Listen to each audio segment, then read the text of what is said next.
नमस्ते, the public India में आपका स्वागत। मैं हूं राम प्रकाश राय। सुब्रमण्यम स्वामी एक ऐसा नाम जो अक्सर अपने बयानों को लेकर के चर्चा में रहते हैं। एक बार फिर उनका एक बयान आया। लंबे इंतजार के बाद, लंबे समय के बाद सुब्रमण्यम स्वामी का एक ट्वीट आता है और वह ट्वीट सीधे प्रधानमंत्री पर निशाना साधने वाला होता है। प्रधानमंत्री को लेकर के वही सवाल जो वो लंबे समय से पूछते आए हैं। आप सबको याद होगा कि सुब्रमण्यम स्वामी ने प्रधानमंत्री की शिक्षा दीक्षा पर पहले ही बहुत तीखा सवाल पूछा था, उठाते रहते हैं। वो अक्सर ये कहते रहते हैं नरेंद्र मोदी को लेकर के, उनकी शिक्षा को लेकर के, उनकी कम पढ़ाई लिखाई को लेकर के वो बयानबाजियां करते रहते हैं। खैर, ये बयान तब आया जब MyGov इन जो है वो आर्थिक सुधारों को लेकर के और नरेंद्र मोदी के का जो नज़रिया है उस नज़रिए को लेकर के एक लंबा पोस्ट करता है।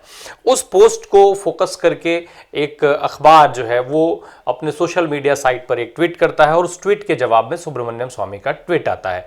अब पूरा मामला क्या है जरा वो समझिए।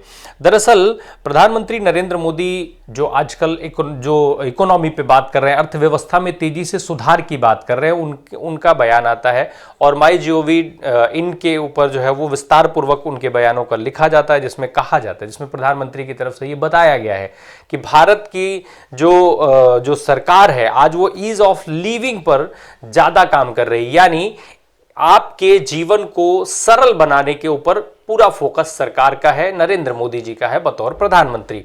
ये बात बताई जाती है और फिर उसमें उसको आगे विस्तार दिया जाता है, जिसमें वो प्रतिबद्धता, भरोसा और ये सारी चीजें इकोनॉमी के प्रति लेकर के बताया जाता है।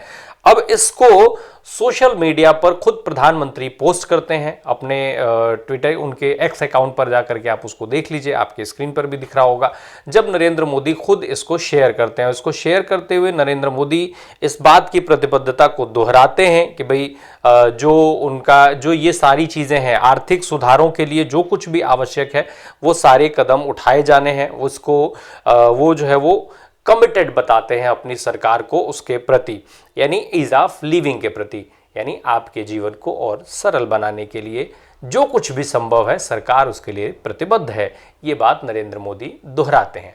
अब इसी बात को लेकर के एक अखबार का जो है एक ट्वीट आता है, एक उनके एक्स पर पोस्ट आता है और इसी एक्स के पोस्ट के जवाब में सुब्रमण्यम स्वामी का एक पोस्ट भी आता है। वो उसके अखबार के पोस्ट को जो इकोनॉमिक टाइम्स ने जो पोस्ट किया है उसको शेयर करते हैं और उस पर वो रिप्लाई देते हैं। वो अपने रिप्लाई में सुब्रमण्यम स्वामी जो है वो उसको साफ करते हैं, वो एक बार फिर तंज कसते हैं। बेसिकली उसको रिप्लाई नहीं तंज समझा जाए, क्योंकि वो साफ कहते हैं कि मोदी को मैक्रो इकोनॉमिक्स का बिल्कुल भी ज्ञान नहीं है। यानी नरेंद्र मोदी की शिक्षा दीक्षा पर सीधा हमला एक बार फिर वो करते हुए दिखते हैं। इसलिए वे ना तो, यानी सुब्रमण्यम स्वामी आगे कहते हैं, इसलिए वे ना तो सरकारी अधिकारियों को नीतिगत मामलों पर निर्देश दे सकते हैं और ना ही अर्थशास्त्र को समझ सकते हैं, ताकि वे अपने अधिकारियों को नौकरशाहों द्वारा की जाने वाली कार्रवाई के लिए आवश्यक खाका तैयार करने का निर्देश दे सकें। ये सुब्रमण्यम स्वामी एक बार फिर से जो है वो तंज कसते हुए नरेंद्र मोदी को उस पूरे ट्वीट को आंसर करते हैं। अब ये बात ऐसे समय में, ये पूरी चर्चा गर्म हुई है, इस चर्चाओं का बाजार ऐसे समय में गर्म हुआ है जब आप सबको याद होगा जो पूर्व मुख्य आर्थिक सलाहकार अरविंद सुब्रमण्यम थे, पिछले 24 घंटे से आप उनको भी चर्चा में सुन रहे होंगे। जब एक पुस्तक के विमोचन में, एक किताब के विमोचन के कार्यक्रम पर सुब्रमण्यम पहुंचे, अरविंद सुब्रमण्यम की मैं बात कर रहा हूं, और वहां पर वो सवालों के जवाब देते हुए जब उन्होंने कई सारी चीजों के बारे में खुलासा किया, और इन खुलासों में जो अहम बातें थी वो अरुण जेटली के साथ उनका जीएसटी को लेकर के हुआ संवाद भी था।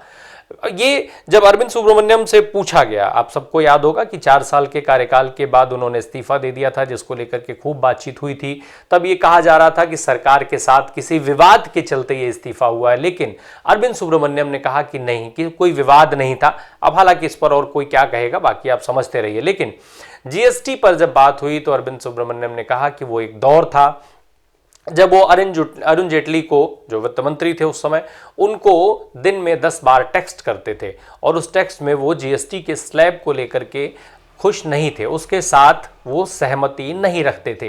अब आप ये सोचिए कि जो इस देश का मुख्य आर्थिक सलाहकार हो वो जीएसटी लागू होने से पहले जीएसटी के जो तमाम स्लैब थे उससे खुश नहीं थे। अरविंद सुब्रमण्यम ने इस बात का खुलासा भी किया है अपनी उस वार्ता के दौरान कि वो जीएसटी में जो बहुत सारे स्लैब बनाए गए वो नहीं चाहते थे, और उस समय अरविंद सुब्रमण्यम ने यही 3 स्लैब सजेस्ट किए थे जो भारत सरकार ने अब लागू किया है। यानी जो आर्थिक सुधार का नाम देकर के जिस जीएसटी स्लैब को अब लागू किया गया है वो जीएसटी स्लैब शुरुआत में ही लागू हो जाना चाहिए था। मुख्य आर्थिक सलाहकार अरविंद सुब्रमण्यम का खुलासा यही कहता है।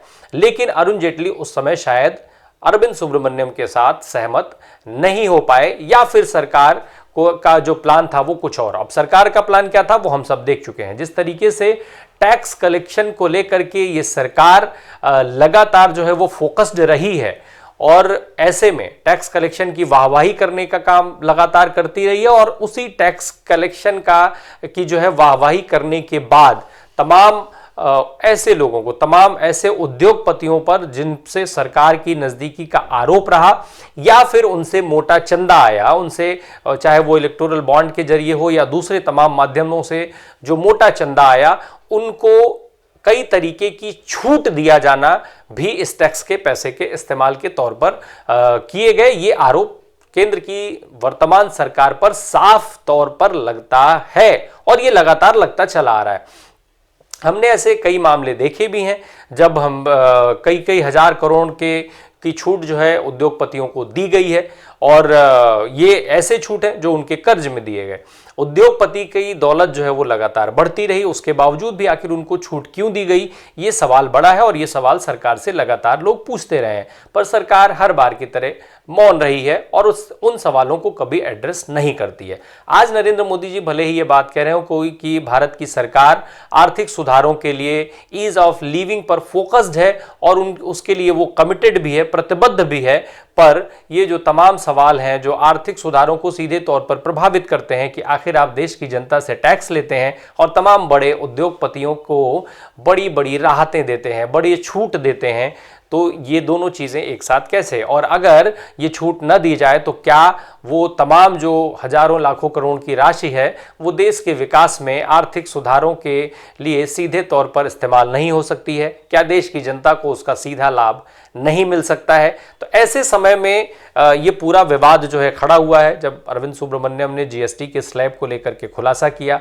जब जीएसटी उत्सव सरकार मनवा रही थी, जीएसटी के स्लैब को कम करके, और पूरा उत्सव किस तरीके से सरकार ने मनवाया ये हम सब ने देखा है।